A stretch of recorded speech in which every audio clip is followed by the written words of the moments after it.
Madame, Monsieur, bonsoir. Il est 20h45, heure Alger. Voici les titres de ce 24 heures Afrique.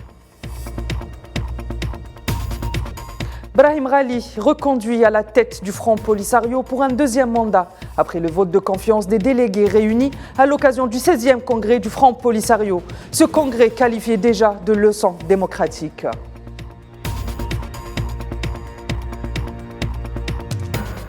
Et cette bonne nouvelle pour les Burkinabés, les 60 femmes enlevées les 12 et 13 janvier par des hommes armés, libérées par les forces armées des pays. Elles sont saines et sauves.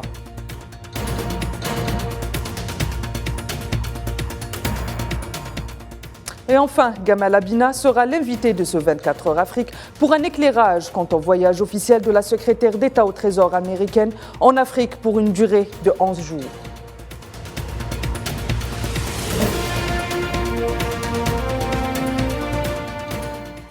La nouvelle est tombée donc hier soir. Brahim Ghali, reconduit pour 3 ans à la tête du Front Polisario et du Sahara occidental avec 69% des suffrages exprimés à la suite du vote des congressistes réunis à l'occasion du 16e congrès du Front Polisario. Leila Gertal.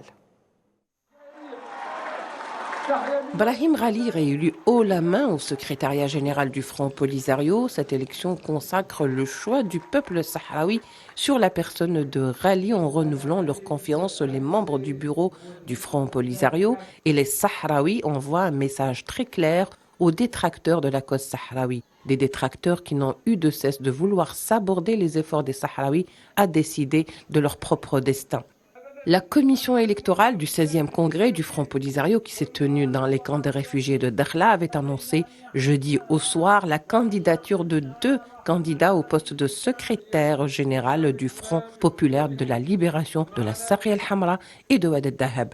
L'élection s'est jouée alors entre 2 candidats pour un mandat de 3 ans.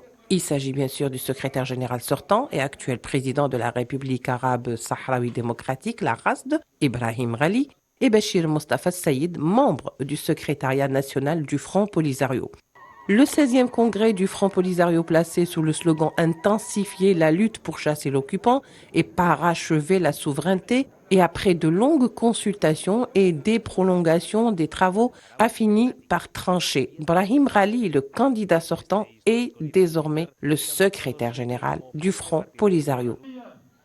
Les congressistes ont par ailleurs voté la réduction du nombre des membres du secrétariat national sahraoui, le portant de 29 à 27 membres, ainsi que la non-inclusion des secrétaires des organisations communautaires comme membres du secrétariat national sahraoui. C'est ce qu'a indiqué en tous les cas la présidence du congrès.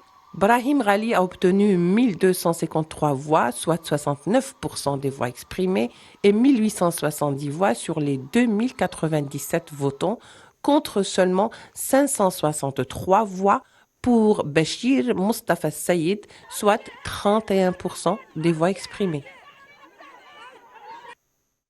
Sahara occidental toujours, l'armée populaire de libération sahraoui a ciblé des positions de l'occupant marocain dans le secteur de Mahbes au Sahara occidental, selon un nouveau communiqué publié par le ministère de la Défense sahraoui. Pour rappel, la lutte armée a repris depuis plus de 2 ans après la violation du cessez-le-feu le 13 novembre 2020 par l'occupant marocain.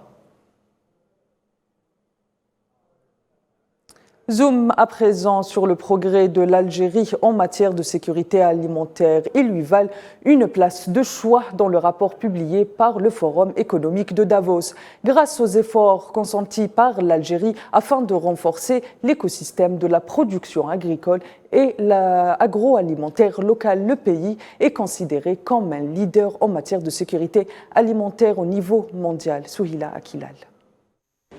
La sécurité alimentaire, l'une des préoccupations économiques majeures de l'Algérie, scrutée de près lors du forum de Davos qui réunit chaque année le Gotha des décideurs de la planète.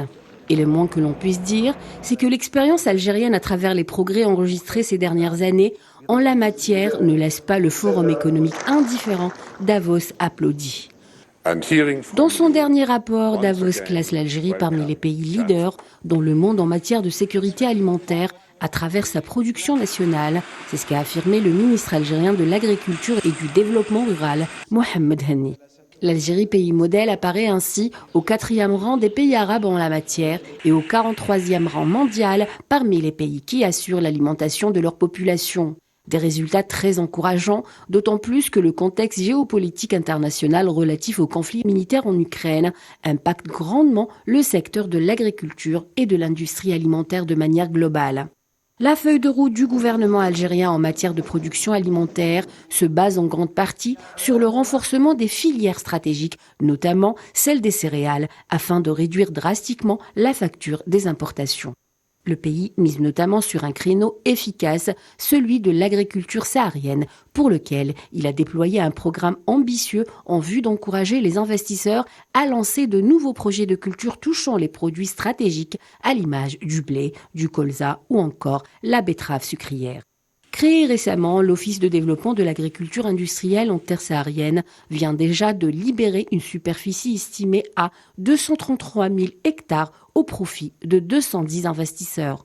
En 2022, la valeur de la production algérienne a bondi de 38%, passant de 25 milliards de dollars à 33 milliards de dollars.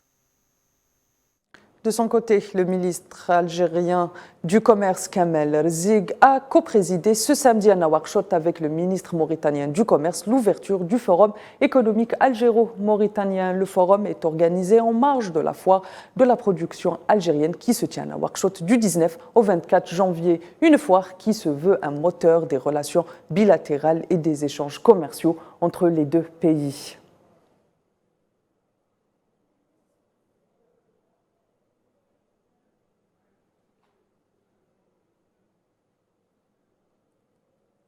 Et soulagement au Burkina Faso, les 62 femmes kidnappées la semaine dernière dans la région de Arbinda par un groupe d'hommes armés ont été libérées par les forces armées du pays. Elles sont saines et sauves, elles ont été reçues par les autorités locales.